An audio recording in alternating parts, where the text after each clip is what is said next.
Hey everyone, Black Marla is back with a fresh batch of chilling tales. If you enjoy this video, don't forget to like, comment, and subscribe. I love hearing your thoughts, so drop a comment below. I read every single one. Enjoy the video. Beware of your basement. The Mendoza family's house had always been their sanctuary, a modest but cozy home on the outskirts of a quiet neighborhood.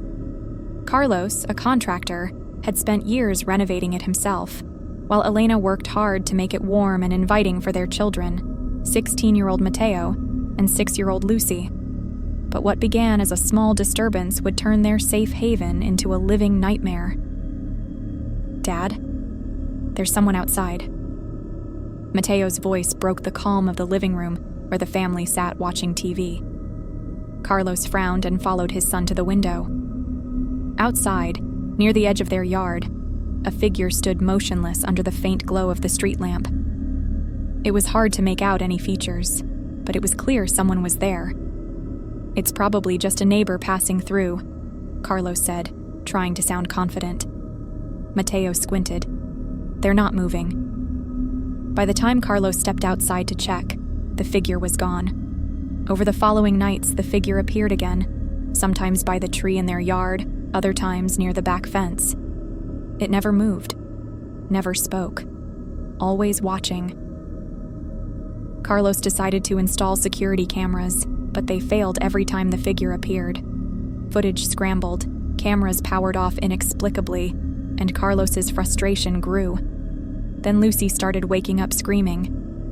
"The man in the window!" she cried, trembling in Elena's arms. "He's looking at me!" Carlos insisted it was just nightmares, but Elena wasn't so sure. She began checking the windows and doors obsessively. She scolded Carlos for dismissing Lucy's fears. "You saw someone outside, didn't you? What if it's the same person?" But Carlos waved it off. "I'm not going to scare the kids over some neighborhood weirdo."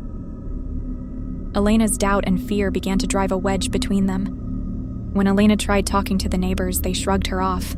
Mrs. Alvarez, the elderly woman next door, was the only one who seemed to listen. "You've seen him too, haven't you?" she asked, leaning in close. Elena nodded hesitantly. Mrs. Alvarez whispered, "Be careful. There's a storm drain under the neighborhood. It runs right under our houses. He could be coming and going without anyone seeing." Elena shivered but said nothing to Carlos. She knew he'd dismiss her concerns as paranoia. Even the police seemed indifferent.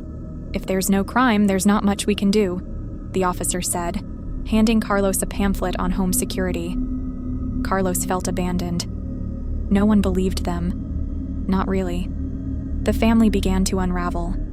Elena's nerves were frayed from sleepless nights and Lucy's continued screams. "Mateo, keep an eye on your sister," she barked one morning when she found Lucy drawing a picture of the man in the window. Mateo glared. "What do you think I've been doing?" Even Mateo began doubting himself. One night, while lying in bed, he swore he heard someone whisper his name. He jumped out of bed, but the hallway was empty. Carlos, desperate to regain control, scoured the property, fixing broken locks and installing motion sensor lights. But no matter what he did, nothing stopped the figure from returning. Small things started to go missing. Lucy's doll, one of Elena's scarves, Carlos's favorite lighter. It became impossible to tell whether it was the stalker or their own minds playing tricks on them. Elena began to question her husband. "Are you sure you locked the door last night?" "Yes," Carlos snapped. "Stop blaming me." Tension mounted. Every creak of the floorboards, every flicker of light sent them into a frenzy. Late one night, Carlos heard scratching sounds coming from the basement. He grabbed a flashlight and ventured downstairs. At first he thought it was rats, but the sound was rhythmic, deliberate.